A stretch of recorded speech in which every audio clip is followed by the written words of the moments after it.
our emergency management panel. And as always, I am going to introduce the moderator, who in turn will take it from there. It's kind of an appropriate panel to have coming after the presentation we just had there at lunchtime, where it was talk about a federalist approach to things. So with this panel, the first of two for the afternoon, our moderator is Christopher David. He is InfoZen's CTO. He brings over 15 years experience in nonprofit, public, and private sectors. So he's seen the world from various viewpoints. He was the founding CTO for Arlington County, Virginia, where he headed technical operations for the county's 15 departments. In addition, he was the on-site CTO for the Arlington September 11, 2011 field operations at the Pentagon, where his team earned a county CIO Top 100 award by pioneering the use of mobile technology for first responders. With that, I'm going to turn it over to Mr. Christopher David. Thank you so much, Jim. It's a pleasure for me to be here, and I'm so excited to moderate this panel. We've pulled together folks across the sectors who have some pretty compelling stories to share with you. AFCEA is a terrific organization, and it's one that I think brings a lot to the community. And when I was asked to moderate the panel in emergency management, I go back to my Arlington County days. I was the CTO at Arlington and the on-site CTO at the Pentagon for 9/11.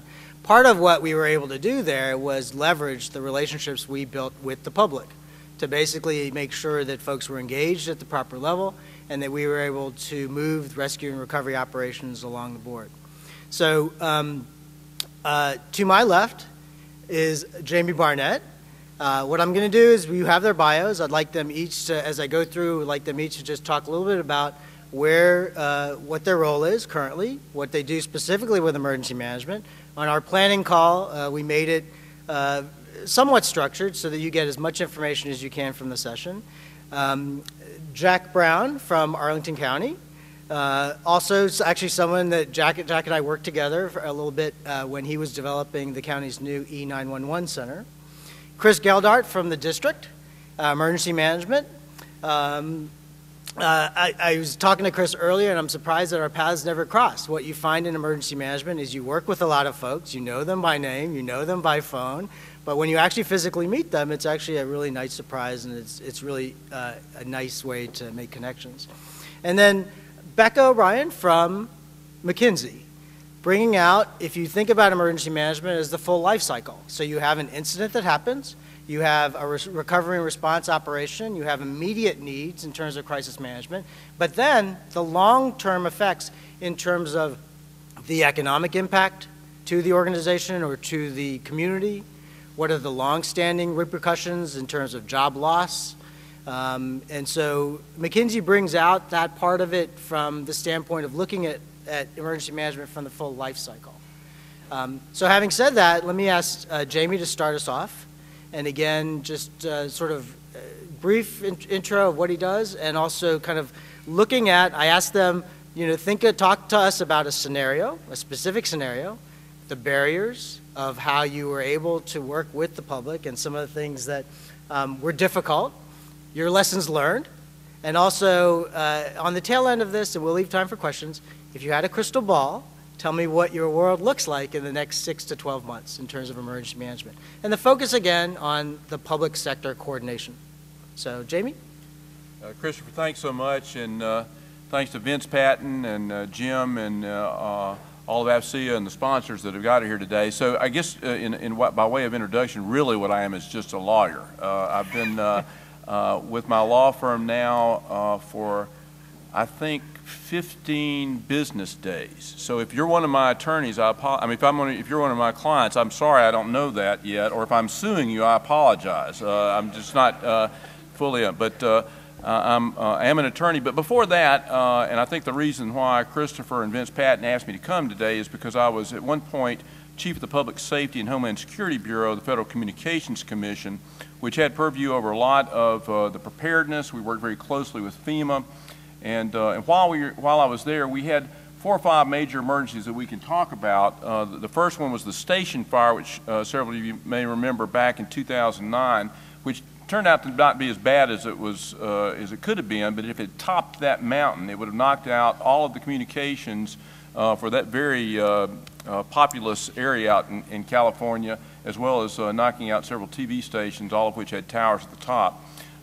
We also went through, and it's not necessarily what you think about as American emergency management, but we went through the earthquake in Haiti, the tsunami in Japan, and then some of the other ones that we had to deal with were Hurricane Irene, which is just a slow roll up the eastern coast, as well as the earthquake, which didn't create a whole lot of damage, but a whole lot of consternation about what the implications for communications, and particularly emergency communications, were. As far as themes, and when you get into your questions, we can bring that back up. I mean, there are a couple aspects of it. One is it's incredibly important to have the collaboration that the right type of communication systems enables. The second thing is that if you don't have the personal relationships and the preparedness of the understanding of the trust, then those, no matter what kind of electronics you have, what type of communication you have, it's not going to go as well. And there were actually some things that we went through that helped on that a great deal, at least at the federal level. As far as the future, one of the things that we'll talk about is the jump to broadband, and the FCC was very involved in that. And as some of your companies look at, I assume some of y'all are kind of starting to look at what the sequester might mean. It probably would be a good time to start looking at that if you hadn't already. At a time when that's going to be happening, the federal government is still committed to put somewhere between $2 and $7 billion into a public safety broadband system, and we can certainly talk about what that means, and the challenges of cybersecurity that the public safety community has not had to deal with on the level it will once that shift is made. I'll turn it back over. That's great. So a couple of things in terms of the relationship management side of it, and let me ask Jack Brown to talk to us about our Arlington County, which is near and dear to my heart. Okay, well, thank you. My job in Arlington County really is to coordinate amongst all the county's 12 departments, our elected officials, our county manager, not just during an emergency, but actually prior to an emergency, to make sure that our community is actually prepared with the right resources, that during an emergency we're communicating. We run the Emergency Operations Center when there's a declared emergency, which is a multi-agency coordination center, and I also run the 911 center, as was alluded to earlier. Another job that I have that I'm not actually remunerated for is I'm the chair of the NCR Emergency Managers Committee, which the gentleman to my left is a very active member in, Chris Gelhart. And it really is about regional collaboration. And our speaker during lunch actually posed some very interesting ideas about how we can better govern what happens during a true regional emergency. If you go back to the ice storm that we had on January 26, 2011, that kind of paralyzed the region, the Washington Post was just full of jabs about, who's in charge, who's running the show. Nobody knew anything, and we took our proportional share of hits on that. But at the end of the day, we have what's called a regional emergency coordination plan. It's not command and control. It really is based on collaboration and communication. We've got 2 states and a District of Columbia, and there's this thing called the Constitution that kind of prevents us from having that kind of command and control unless it is a large-scale disaster, and then there's some type of federal authority exerted there. So it's really important that we in the emergency management community stay connected. I mean, Chris and I talk all the time, probably several times a week, but certainly during emergencies, we're talking to each other, even if it's just for a quick huddle for 10 or 15 minutes with all the emergency managers, just to figure out what's going on, get our arms wrapped around it, what resources can we share with each other, those types of things. So we're not the stars of the show. We're not the first responders out there with badges and guns and fire hoses and all that. We're more like the producers and the directors, if you want to equate it to like a stage play. So we're kind of in the background, but we got a very important role, and we're you know, we're kind of minimally staffed. My office is 12 people in the emergency management side and about 65 on the 911 center side. But good folks, and it's a really good profession to be in. So that's what I do. Terrific. Chris, do you want to round us off on the DC side in terms of, I know what you do every day, but maybe share that with the audience, and also Sure. talk about the public sector side of it. Sure, absolutely. I'll just say what Jack said, and I'll be done with that. This way we can move on. How's that? We do have a very unique region that we're in here. My job every day, I'm the Homeland Security Advisor and the Emergency Management Director for the District of Columbia. As Jack mentioned, I house pretty much the same things. I have a 24/7 watch that is the region, the only local 24/7 watch for the region, in the region. And I have the Emergency Operations Center as well as the Fusion Center, and we also house the 911 and 311 for the district as well in our facility.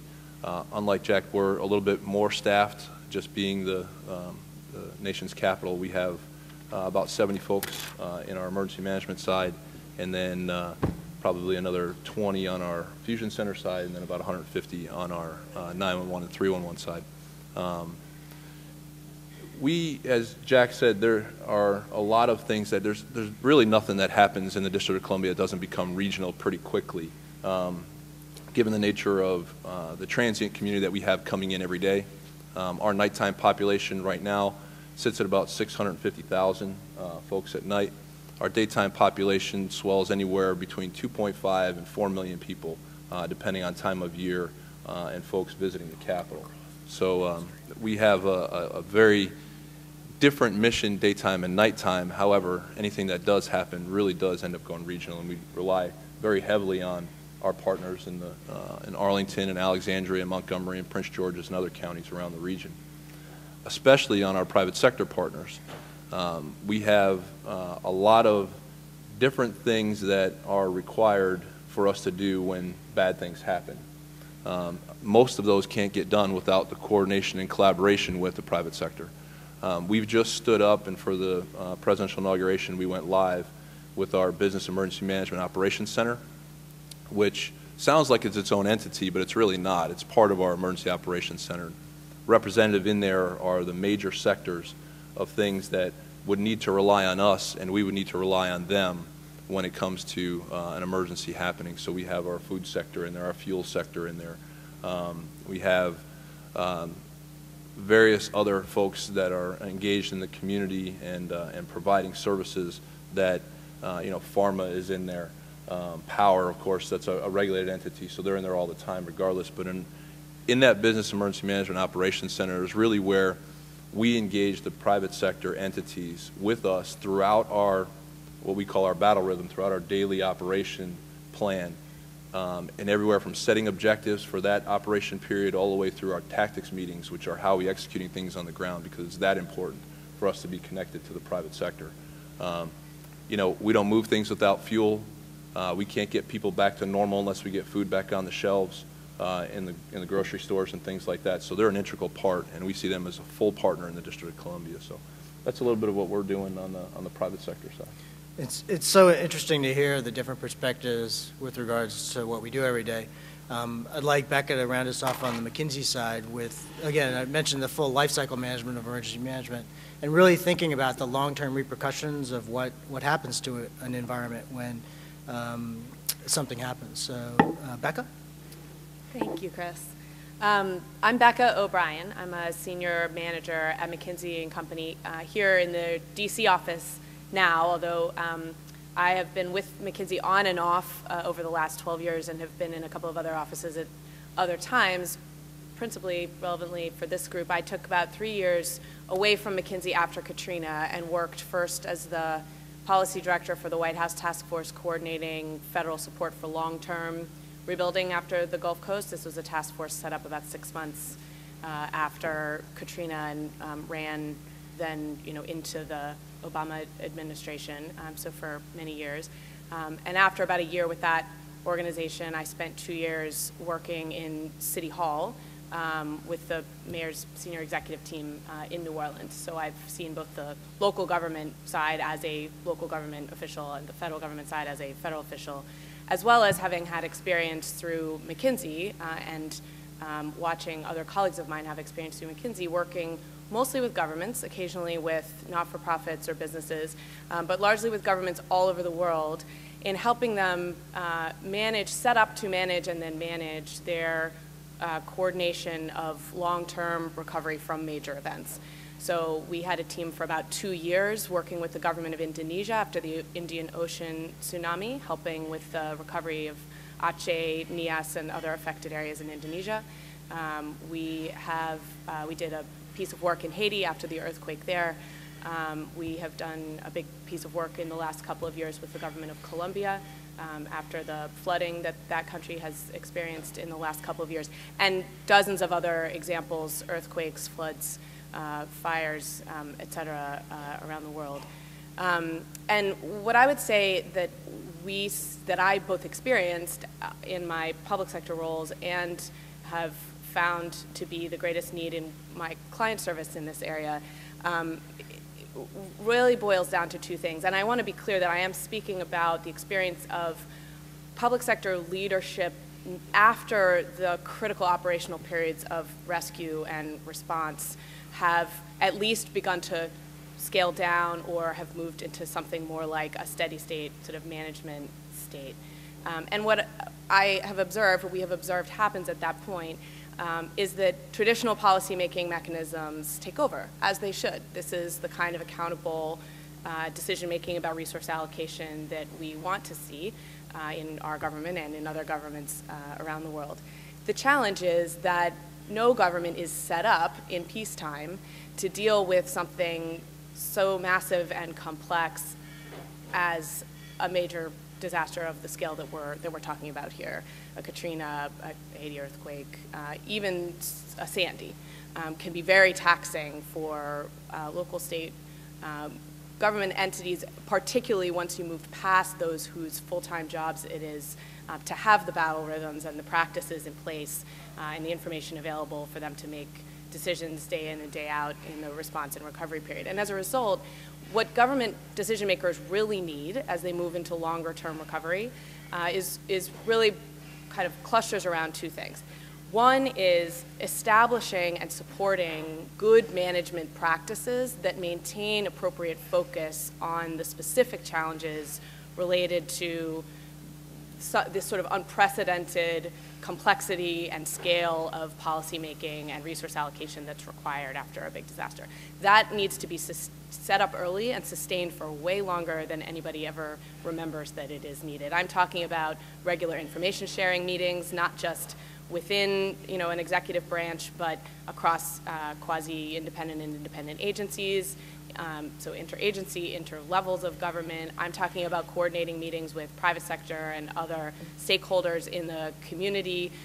There are sort of known practices for sharing information, getting aligned, sharing resources, and ensuring non-duplication of efforts that are actually fairly well recognized and really well practiced in many areas of the immediate response and recovery practice of emergency management. The longer term recovery management could really stand to learn from some of those practices. It probably doesn't need to be a meeting every single day. It probably doesn't need to have the same people there or maybe even discuss the same information. But the same kind of approach to a disciplined focus on managing a quick moving situation where information is scarce and lots of new processes and relationships and decisions need to be set up and made that have, for which there's not a lot of precedent, is one area that we see a lot of need. The other is in bringing good information to bear to support and enable policymaking and decision making. And a good example of this is the kind of damage mapping that is often provided on a GIS level and can be really sort of wonderfully quickly assembled these days between FEMA data and other sources of data. The technology is all there. The vendors are there. In many cases, the vendor relationships are there, and existing vendors or new vendors can provide this to government. But the key thing that sometimes can be missed or can take longer to work out than ideal, is that that information needs to actually be integrated with the specific decisions that the specific policymakers are trying to make. There are lots of different ways of presenting, for example, housing damage in New York State right now post-Sandy. The key thing is to understand how are the governors, policymakers who are among themselves and in coordination with HUD or New Jersey or New York City thinking about the trade-offs in their housing recovery policy and how they want to design that. And then what data do they need, what information do they need that they don't have to allow them to make trade-offs about the specific sort of fulcrum points in their policymaking. And that can be a lot harder than it seems because it can be so, it can be distracting that the maps are lovely, but if the maps are not exactly the maps that are needed, and of course this is just one example, it doesn't actually go that last mile to supporting policymakers in designing the ultimate effects of the policy that they want or allocating the resources in the way that they want. So we can pursue any of these themes further as we go. Great. I think one of the themes that we're seeing from our speakers is this idea of situational awareness. You know, building upon the themes from this morning's sessions on cybersecurity and really thinking about some of the data sources that we use every day in terms of ensuring that we're scanning the environment for what's out there.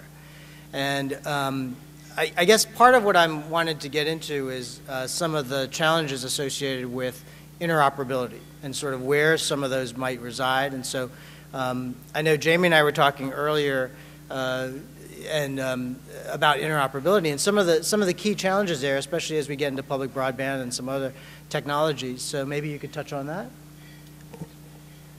Sure, and of course it's very difficult. It has been very difficult to do it on narrowband voice. The promise of broadband is that in essence we have an opportunity at least to invest in a nationwide system that will be interoperable from, in essence, its inception. And so I'm sure most of the audience is aware of the act that was passed last year, the Middle Class Tax Relief and Job Creation Act of 2012, which deals a lot with spectrum, but also sets up a nationwide public safety broadband network called FirstNet. It sets up a board. They're in the organizing stage right now, provides $2 billion at first and $7 billion over the long haul to build this out nationwide. Still not sure exactly what the architecture on that would be. There have been several proposals on that. And it's still not clear that it will be interoperable. That's certainly the goal, but that remains to be seen. Part of that will necessarily be in the execution, making sure that that there are tight controls on it and good cooperation. And I think that the people that are coming forward, including the carriers and the various technology companies, stuff like that, all have that in mind and want to make that work, even though they want to make their products different from other folks. But FirstNet is still feeling its way. There is a great example of cooperation that makes that work, and this is the thing that Christopher and I were talking about. And Jack as well. On 9/11, one of the first groups on the scene was a guy named Jim Schwartz. He was a firefighter station chief, I think, from Arlington, and became the on-scene leader.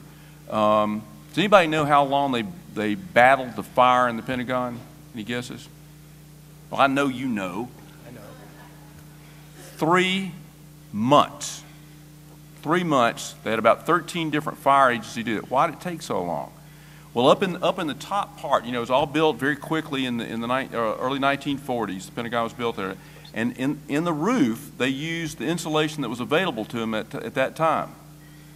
Horsehair, very slow burn, and it was very difficult to fight for them, and it took them that long. But among that 13 agencies, they said they only had one group that they had a problem with communicating with, and that's because of all the coordination that occurred before then. So actually for the Pentagon, there was not an interoperability problem because of that work that occurred ahead of time. And that would be one of the messages for emergency management, is managing emergency has everything to do with preparing for it, and that is a success story. We can do the same thing on the public safety broadband network. We just have to make sure that the ultimate goal is that we end up with an interoperable network. And everything that we have seen broadband bring to us, the various applications that you have on your phone, or if you not personally, then your child or grandchild has on their phone, can be available to public safety, and we really haven't imagined all of those yet. There you go. Chris and Jack, I know you deal with interoperability every day. Challenges that you see, you can kind of tell us about, and some of the things that we can be doing to kind of make that a little smoother transition? Well, as the Admiral said earlier, the electronics and the radios, I think, for the most part, we're there. It really does get down, I mean, interoperability is much more than the electronics. Yes. It really gets down to operating procedures, how we relate during an emergency, and again, going back to the 2 states in the District of Columbia, and the kind of differences, in how the emergency services are set up and who they answer to and all those types of things. That certainly is a challenge for us because everybody has a kind of a different reporting chain. But it really does get down to your operating procedures and how we're going to react and work with each other on a scene of an incident. I got to say that I was there at the Pentagon with Chief Schwartz on 9/11, and the Northern Virginia fire departments, and to a more limited extent DC and the Maryland suburbs, they actually did have a tremendous amount of interoperability, even with the operating procedures, because we were all using the incident command system. Right. And even where there were differences in the radios, we adapted to it, by giving somebody a portable radio. I think our relationships have done nothing but grow since then. We're doing a lot more training and exercising together. It really is, about regional coordination. It goes back to relationships, but relationships have to be sustained, and they really have to be based on trust. You mentioned that, Admiral. That's so important. And Chris and I and our colleagues in the National Capital Region, we've actually all known each other for a number of years. We actually like each other. That's, the egos kind of stay at the door, when we get together. But we still have those obstacles sometimes, and I'm really interested in kind of that network kind of solution. What about the relationships with the public? The sort public, of the community outreach side, right. that stakeholder engagement I piece? think we have a ways to go with that. We have a very robust, we call it Regional Emergency Support Functions, RESF 15 for this region, and actually the chair of that group is the Public Information Officer for Fairfax County. So kind of regional messages come out, and she's always preaching to us, one message, many voices, so that when we do get together, because things could be different in a district. Chris might be telling his folks, stay put. I might be telling my folks, you got to run for the hills. Got it. And communication to the public is paramount. I mean, we look at the public as being part of the response. They can actually make or break the response. Right. So can our businesses. Right. Someone on Facebook is tweeting or saying, don't listen to him. Or they could be saying run, and they go out there and get in traffic, right. or they jump on Metro. And, we always talk about the default being, kind of shelter in place till you know what you're doing. Right. It's so important that our families, our businesses, our schools, every part of our community is prepared. And I don't want to sit here and sound like I'm trying to preach at folks, but by gosh, it's so important that if you don't trust your school to take care of your kids, and you jump in your car, to go to the local elementary school to pick your kid up during a disaster, you're going to get in the way. Yes. The school's going to be locked down. It really does get down to individual, family, and business preparedness. And I know this is going on in D.C. It's certainly going on in Arlington. We do exercises with businesses. We've actually introduced like federal agencies to their sister agency across the hall. Because you're seeing these active shooter incidents going on what happens if you're in a high-rise building in Roslyn or in Washington, D.C., and somebody comes through and starts shooting the place up? It'd be kind of nice to know how you communicate with law enforcement, what you should be doing, what your neighbors across the hall, which might be another government agency that you're allowed to communicate with, but you just haven't. Got it. So that's kind of where I'm going with that. Right. Chris, you want to build on that? Sure, I'll go back to a little bit of what Jack said and expound a little bit on it. The interoperable communications, as Jack said, I think on the voice side, we're pretty solid. The region learned the lesson early before 9/11, Air Florida Flight 90. Some of y'all maybe remember that. Happened on a bridge, so who owns what? Somebody owned the water. 14th Street Bridge. Right. Somebody owned the water, somebody owned the bridge. Yep. two sides of land. Yep. So the region really learned about interoperable communications, voice communications at that point, which helped, I think, for 9/11. So on the voice side, I think we're good. As Jack was saying, though, communicating is not just having the radios intact. And I'll use a military example that I like to use it sometimes. And Admiral, I was a Marine, so I'm going to take that perspective in it. Love the Marines. There you go. And we love the Navy as well. When we need a ride, we've got somebody to take us there. I'm getting out of this battle. But it's a pretty simple example. If you tell the Army to secure a building, they'll put a guard out front with a bunch of concertina wire, and they'll walk around the place 24 hours a day. If you tell the Marine Corps to secure the building, they're going to go through and kick every door open and shoot anybody that's inside. And if you tell the Navy to secure the building, they'll make sure the lights are turned out at 10 o'clock at night. And if you tell the Air Force to secure the building, they'll get you a lease with an option to buy. So just that simple secure a building. Wait, what's the name of this conference again? I'm sorry. So, and I think any of my military compadres in here would agree with that. And the military's doing something, the purple, right? So coming together, everything's coming together joint.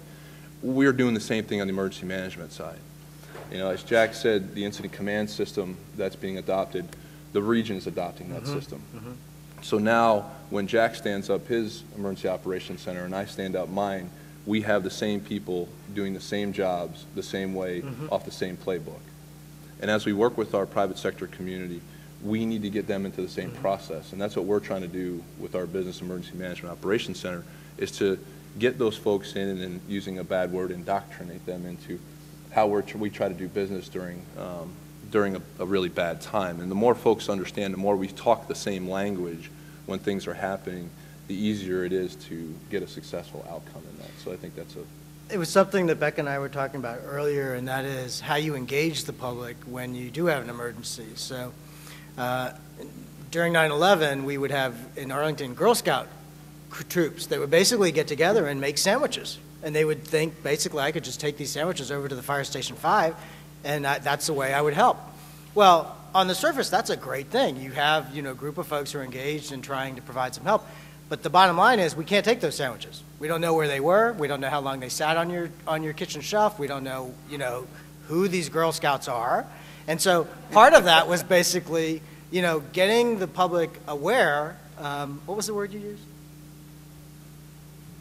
Secure, sort of indoctrinated, right, into the idea of this is how you would do this, right? You want to provide some help. So as part of what I'd like to leave the last question with is, what can the audience do in terms of, the vendor, government side, in terms of assisting the work that we have to do every day? And so Becca, if you want to start us off, and then I'll roll around, and then we'll open the mic for some questions. Yeah, sure. I'd love to pivot first off of the comments that Jamie and Jack and Chris were just making, because again, the example set by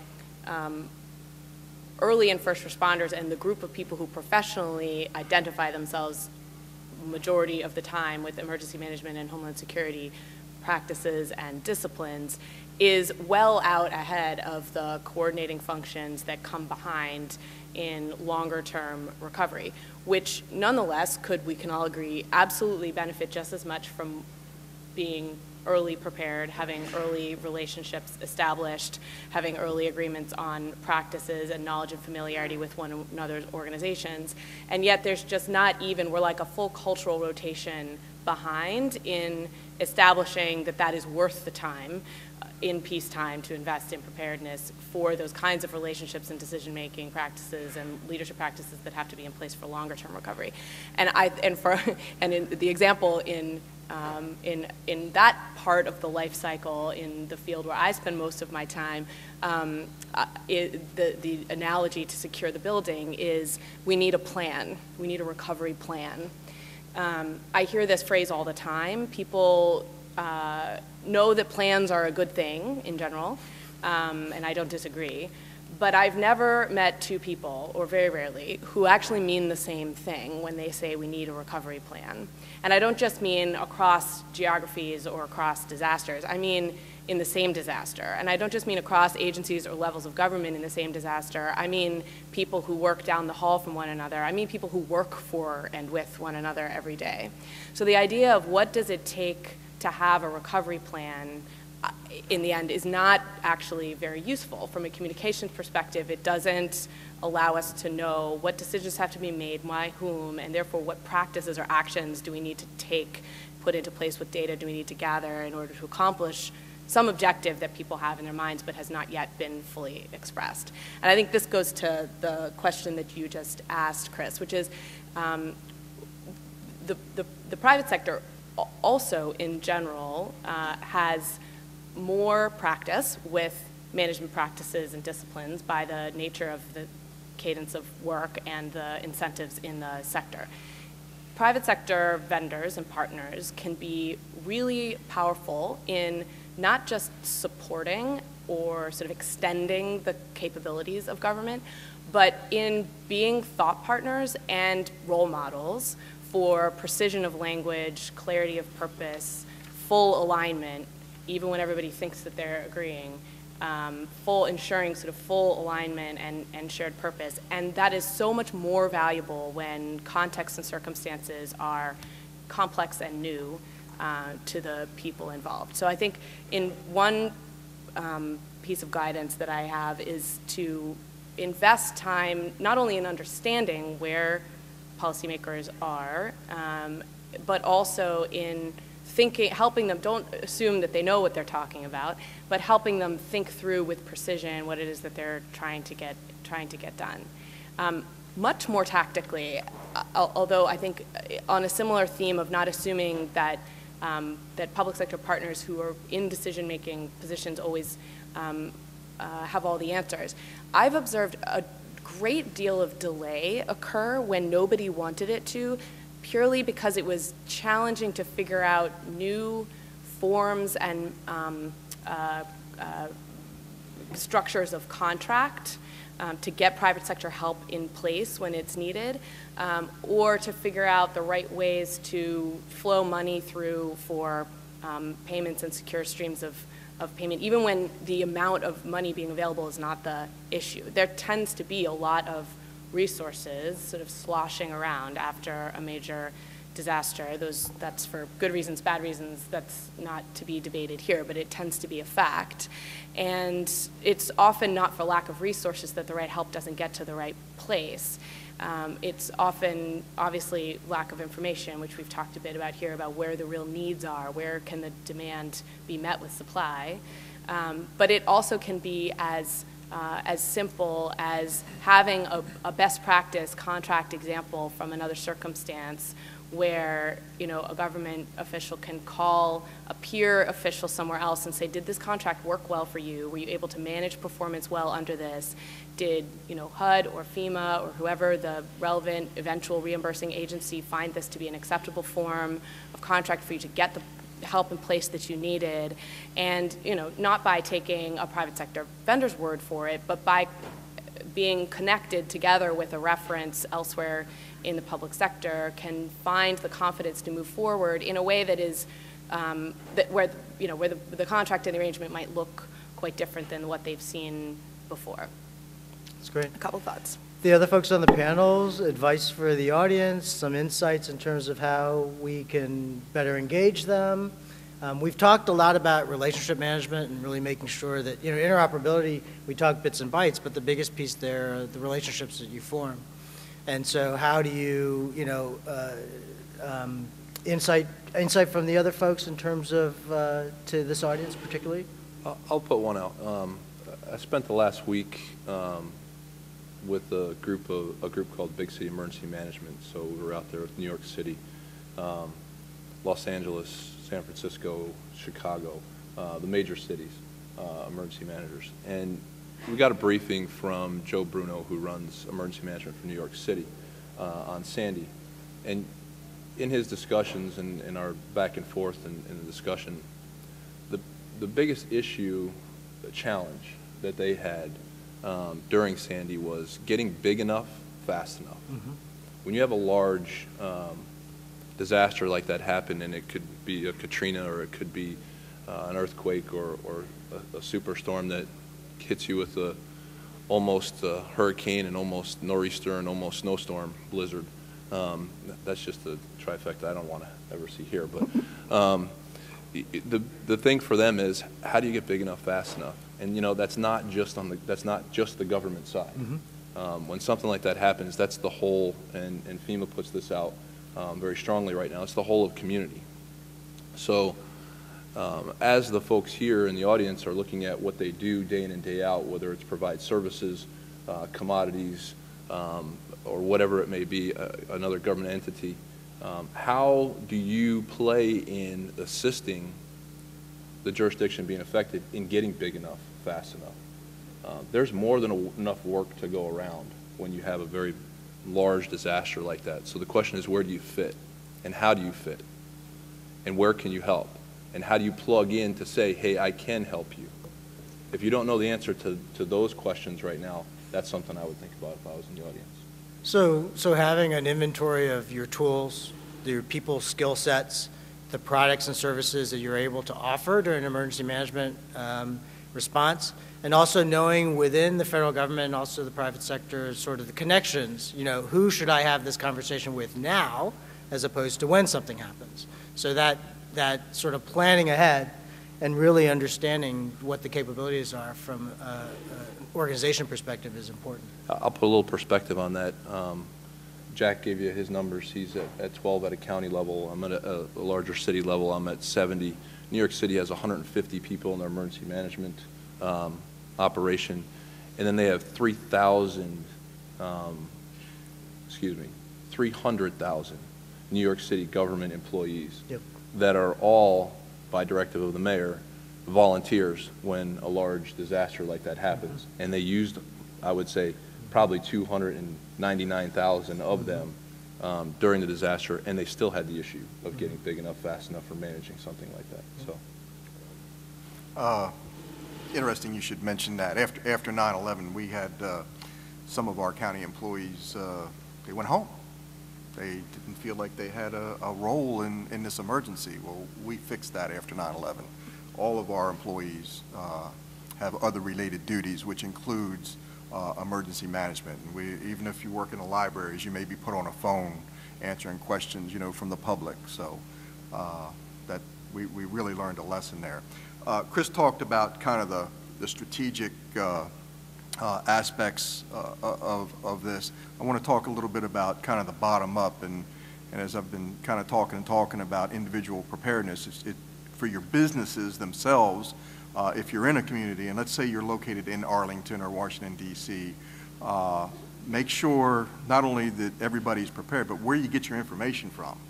Is it vetted? I mean, we got to be careful with things like social media can be our greatest friend or kind of our worst curse. I can tell you right now, after the derecho we had, and even before and after Hurricane Sandy, social media was a big plus for us. We were getting a lot of information through Twitter about damage, and Arlington's a relatively small community. It's only 26 square miles, and if you take out the federal facilities, we're down to about 17. So my deputy and I can almost walk it, after an emergency and see what's going on. But information, know where you get your information from. Be prepared. Be prepared to stay in place for a period of time. I mean, even OPM is now telling folks, if we get one of these bad storms that hits again in the afternoon, you might have to, if you don't get out in time, you might have to stay in your office. So have that food, water, meds, all those things. So, and reach out to us. I mean, my little office, I know Chris has a business emergency operations center. I have Charlotte. Charlotte Franklin. but I know Charlotte. Charlotte's good. Charlotte Franklin. She'll match our business. We stole her from the economic development department in Arlington. Actually, I was overseas at the time and came back and got to meet her, and she's amazing. She is my business emergency operations center. After the derecho, she reached out to all the the groceries, the pharmaceuticals, the gas stations, and she had all that stuff mapped out for us because the county manager wanted to know, oh my gosh, can people, is the supply chain open? And she just conducted a summit a couple of weeks ago in Roslyn, a supply chain summit, and brought some big name folks from all the big box stores, rail. She had Admiral Thad Allen as a keynote speaker. I mean, it was amazing the work that she does. But it's really about tying in local government, businesses, supply chain, nonprofits, volunteers. We actually, our EOC is really, really small. So we actually bring our CERT coordinator in, who's a volunteer, to help us manage all the volunteers. And we actually use them. Our 911 system went down right after the derecho on the 29th of June. So early that next morning, on the 30th, around 7, 8 o'clock, we had no 911 service, and we didn't know it. The reason how we found out was it was awfully quiet in our emergency communication center. Well, it's early in the morning, no big deal. And finally, we got kind of a cryptic message from our phone vendor that something was wrong, so we started checking it. You called 911, you got a busy signal. Or you called 911, you got nothing. So we had to kind of adapt to that. Volunteers chipped in and staffed every one of our fire stations, and were there. We gave them radios so they could communicate back to the dispatch center so we could send police, fire, and EMS resources to a call. Fortunately, nobody died because of that. There was no serious injuries. We didn't burn down any buildings, but you have to adapt to that. And I got to say, since then, there's been a number of investigations about that, and the provider has really stepped up to the plate and made the corrections. We didn't have any of those problems before during Hurricane Sandy. So it really is about working together. Power is such a huge part of what we do in order to get our community back up online. And if local government doesn't have a good relationship with their power supplier, shame on them. And I can tell you right now, Dominion Power was in every one of our EOCs right after the derecho and before Hurricane Sandy ever hit, and they maintained a presence with us in continual communications, because that's critical for getting the businesses back up, for getting everything back up. And after that derecho, we have a lot of high rises where there's some elderly folks. They're not assisted living facilities, but some folks that are kind of on a downside socioeconomically. They were sweating like you wouldn't believe in the upper floors of these high-rise buildings, and we had to work with Dominion and with a lot of other agencies just to get the power restored there, and that took us about a week. So it's really, really critical that we develop and nurture these relationships. So from the federal level, and I'm going to channel the FEMA here, with whom I worked very closely, and we were going to have somebody from FEMA on the panel, and they weren't able to come. It is very important to have those relationships ahead of time. What the FCC did is, and it was generally in the spring prior to hurricane season, would have the carriers come in and talk about it. I mean, AT&T, Verizon, Sprint, T-Mobile, the Comcast, the cable telephony folks, all have tremendous emergency management organizations and capabilities. It's very important for FEMA, the FCC, and other parts of government to understand what those capabilities, and particularly how they may have shifted over the year. That really assisted in such things as Sandy, as we've seen in the past, Irene prior to that, because you can actually go through what the scenarios might be. I can also give an example where it didn't happen, because even though we talk about all hazards preparation, there was one that the government responded to for which there was no preparation, and that was the earthquake in Haiti. And so that was a different situation for a couple of reasons. Number one, it was decapitating to Haiti. I mean, it actually knocked out their government in a way that we rarely see. The second thing is there is a difference to the United States if it's what I refer to as near shore. If it's close to us, it affects us. The same might have been true if the earthquake had occurred at that level in Mexico City or someplace like that. We're going to respond. It's going to affect us. We responded in a much different way to the Great East Japan earthquake and tsunami. We responded, but it was very different. So here's where the preparations didn't work on that. The first thing was, if it's a near-shore disaster, who's in charge? Well, it's not FEMA. FEMA's very much inside the boundaries of the United States. It had never actually been outside the United States until Haiti. Is the military involved? Well, gee, we're not really sure about that. They've got the biggest logistics stuff. So finally, the folks that were put in charge was the United States Agency for International Development, USAID, which is great because they are used to going overseas and creating jobs. So I mean, so for a while, and if anybody here is from USAID, I'm not really criticizing you, but they had several things they were reporting. They were keeping up to date on a minute-by-minute basis, and they had communications. And their concept of keeping up with communications was the press releases that were coming out. They were not monitoring at first communications. And as Jack was saying, if you don't have communications and you don't have power, there's not a whole lot of emergency that you're managing at that point. So it's very important for companies where there are energy, power, vendors, technology companies, to make sure the government understands what your capabilities are. There was so many people, I'm sure some of your companies came forward in the Haitian earthquake and said, we've got something that can help. But because there was not an understanding of what that was or how it would interact with other solutions that were going down there, some of those things actually never made it there. And so maybe we can't anticipate that we would be involved like that, but it does give an example of how it's very important that there be that relationship and that the government understand what your capabilities are. And I think that, again, alongside with the themes that we've been discussing over the past few minutes, interoperability and the need for the relationship management side, the full life cycle management. At this point, we'd like to open it up to the audience. And I saw a couple of hands earlier, and I think there are a couple of mics, Jim. We've got mics, it looks, on each aisle, so if you have a question, come on up. Questions or karaoke. I'd like to pull on Gentleman on the right. I'd like to pull on the interoperability thread a little bit. We spent some time this morning talking about information sharing, intelligence sharing, fusion centers. We all talked about emergency management, emergency operations center. I think, Mr. Geldar, a lot of people would be jealous about the fact you have both the EOC and the fusion center. Can you talk a little bit more about that interaction between those? I've been to about 5 of them recently. Some of them are great, like Virginia, they're co-located, but other places, I was in Arkansas last week and not connected. Sure. Anybody that would be jealous of that has never tried to run the two. Yeah, so the interaction, it's interesting because it's relatively new, the co-location of the two. And, you know, it really doesn't matter if they are co-located in the same building. It's the business processes. Mm-hmm. It's what gets shared when, with whom, and how.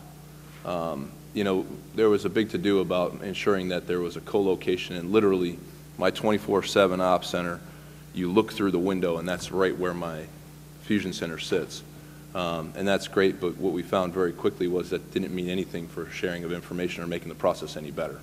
So we really had to sit down and work out what are those processes. When can, for example, if we're working on a product within our fusion center that has some relevance to operationally or something that's going on the ground, how quickly can we get that information, in what form, and how do we get that information into the operations world and then get it out from there to the folks that need to know.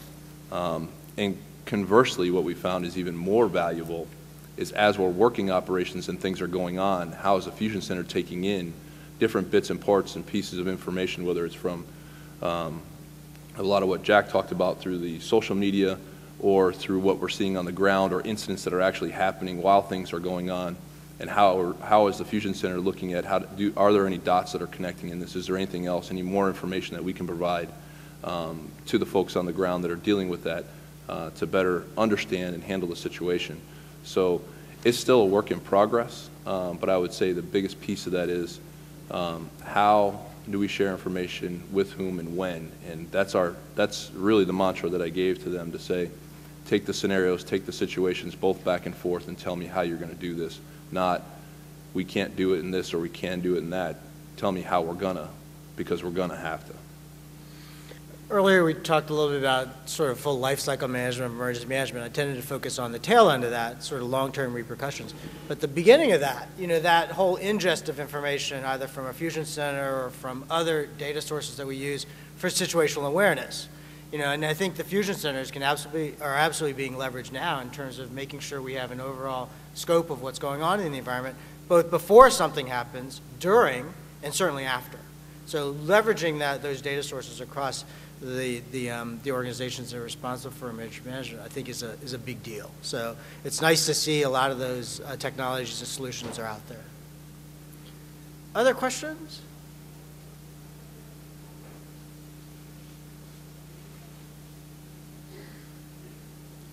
Yes, sir. Hi, Rich Perpickler. Look, this one's dead. Oh. Try again. Is it on? Yes. Okay. Oh, yeah. Rich Perpickler for Quentis Defense. But a number of years ago, I worked on a project with Argonne National Labs that was funded by the U.S. Army. It was called Emergency Response Synchronization Model, ERSM. It had a cost of risk assessment attached to it, a bunch of activities. Well, we're sitting here talking about government, private sector coordination and collaboration and interoperability effectively on CONOPS, concept of operations. The whole purpose of the ERSM, or response model, was to be not just governmental across the board, but down through the private sector. Now, in 2005, FEMA and DHS funded cities to enable the model for 13 selected incidents. And that was actually tested in a number of locations, and probably some of the tests you mentioned are fashioned after that. The question is, why is it not working with the public like it was intended to be, or is it being used even now? For an actual public interface, is what you're talking about? That's correct. The whole purpose of the ERSM model was to have a governmental response. First 120 seconds, the next 5 minutes, the next 10 minutes, 30 minutes, 2 days, 3 days, a week, and it had a whole plan. And it was so that the person involved in emergency response didn't have to go through and determine all those aspects. They were predetermined, and they just had to act upon them. And what I saw in Sandy, for example, and other incidents is that it didn't seem like that was being enabled, that there wasn't a handshake between the public and the private sector. I mean, are you familiar with ERSA? I'll tell you, and I was at FCC as opposed to FEMA or DHS, but I'm not familiar with ERSA. So I would tell you that the answer to your question is it's not fully integrated, or at least it didn't get spread among emergency managers and federal bureaucrats.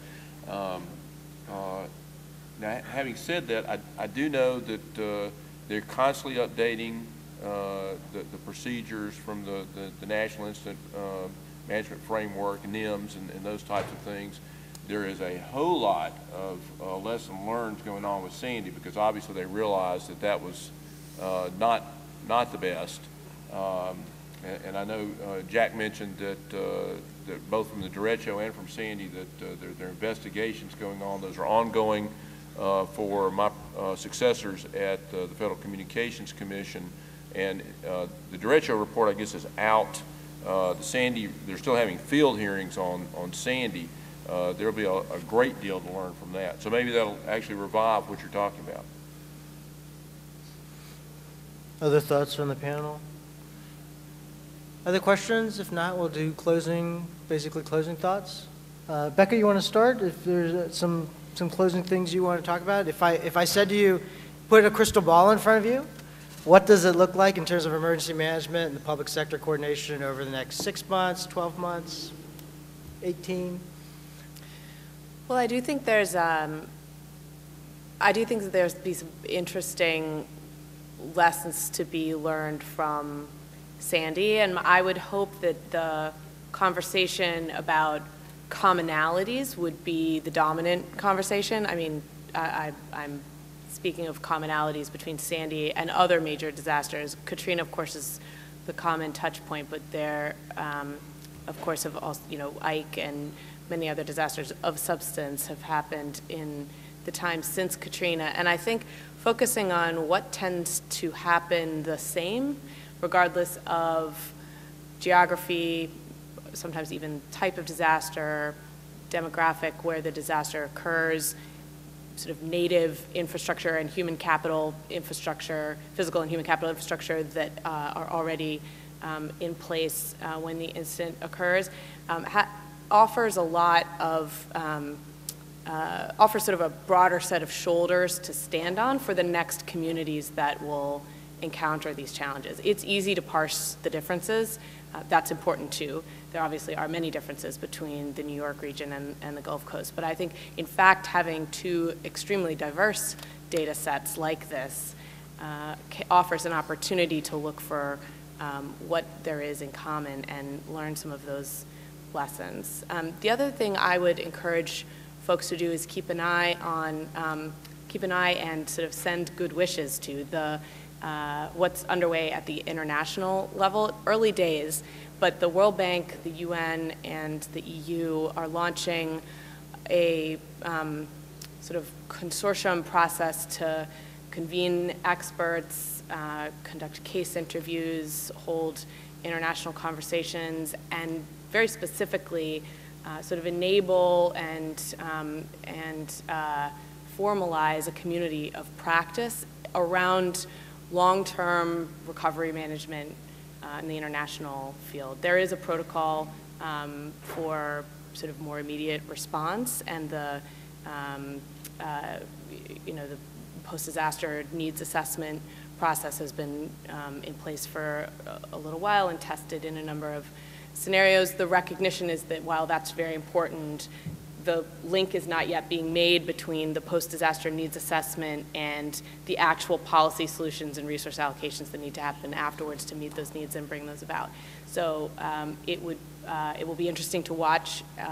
If any of you guys have opportunity to pitch in, it would be a valuable effort, I think, to contribute to, specifically to the extent that that effort remains tightly linked in with practitioners and with actual experience of leaders in decision makers, private and public sector, on the ground in various nations. I think the power of a community of practice who do speak a common language and have some common templates from which they can then improvise and adapt on the basis of their professionalism would have huge impact the world over going forward. Great.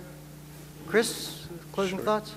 Sure. The predictions on the future, I'll just say this. I have a daughter who's now 18 years old, and any ego that I had, she stripped away from me over her teenage years. So being able to predict the future is not something that I would attempt to do. However, what I would say in that sense is, private sector does supply chain management, does longer-term recovery and things like that a heck of a lot better than government does. Our philosophy in DC is getting business back to business, because the quicker I can get a business entity back into supplying what they do and doing what they do, the quicker my community recovers. So I would say I'm hoping that mantra, and there are several people that are in line with that. And I'll give a simple example from Sandy. The federal government decided, I won't say the federal government, the government decided that they were going to try to solve the gasoline shortage issue in New York City. And just to put some context on that, New York City goes through about 4 million gallons of gasoline a day. That's what they pump out. After about 2 weeks of planning and moving around and working through DOD and everybody else, they were able to produce about 200,000 gallons of gasoline per week.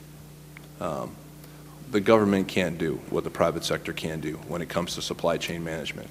So from my perspective, looking forward 6 months, year, how do we work better together to understand what it is we need to do to get you back to business so you can do the things that bring our community back?